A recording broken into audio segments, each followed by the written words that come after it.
Well, folks, it happened. Donald J. Trump, the man who redefined presidential norms, mostly by setting them on fire, is back in the White House. It's like a political sequel nobody asked for, but here we are.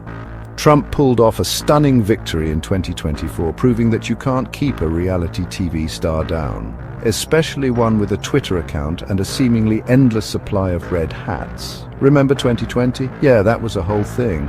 Trump lost, Biden shuffled in, and many breathed a collective sigh of relief. But somewhere along the way, the narrative shifted.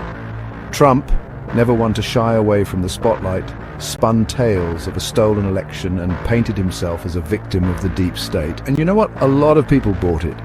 This wasn't just about Trump, though. It was about a deep-seated anger and frustration brewing in America. People were tired of feeling ignored, unheard, and frankly, a little bit screwed. The economy was shaky, inflation was soaring, and the American dream seemed further out of reach than ever. Enter Trump, the self-proclaimed savior promising to make America great again. It was a message that resonated with a surprising number of voters. Now let's talk about the woke mob. This mythical beast conjured up by right-wing media became the bogeyman of the 2024 election. According to Trump and his supporters, the woke mob was coming for your guns, your freedom of speech, and possibly your grandma's apple pie recipe. It was a potent message, tapping into a growing sense of cultural anxiety among a certain segment of the population.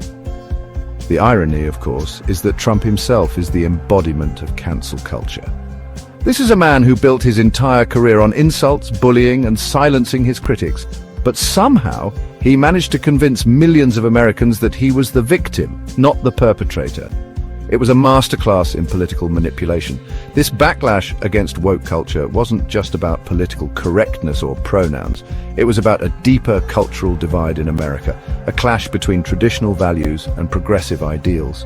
Trump, with his uncanny ability to tap into the fears and anxieties of his base, exploited this divide masterfully. He painted a picture of a nation under siege by radical leftists and promised to restore law and order, even if it meant bending the rules of democracy. Let's not forget about the economy, that old chestnut. When people are struggling to put food on the table and gas in their cars, they tend to vote with their wallets. And in 2024, a lot of wallets were feeling pretty empty. Inflation was still a problem, jobs were scarce, and the cost of living was skyrocketing. Trump, despite his disastrous economic record during his first term, managed to convince enough voters that he was the man to fix it. He hammered away at Biden's economic policies, blaming him for everything from rising gas prices to the national cheese shortage. Okay, I made that last one up, but you get the point. He promised to bring back jobs, renegotiate trade deals, and make America energy independent again. It was a message that resonated with blue-collar workers, farmers, and anyone else who felt left behind by the economic recovery. The truth, as always, is more complicated. The global economy was in a precarious state, and there were no easy solutions. But Trump, with his talent for simplification and scapegoating, managed to convince enough people that he had the answers. It was a classic case of economic populism, and it worked like a charm. Social media, the Wild West of the 21st century. Where else can you find cat videos, political rants, and conspiracy theories all in one convenient location? Trump, the original Twitter troll, understood the power of social media better than any politician before him.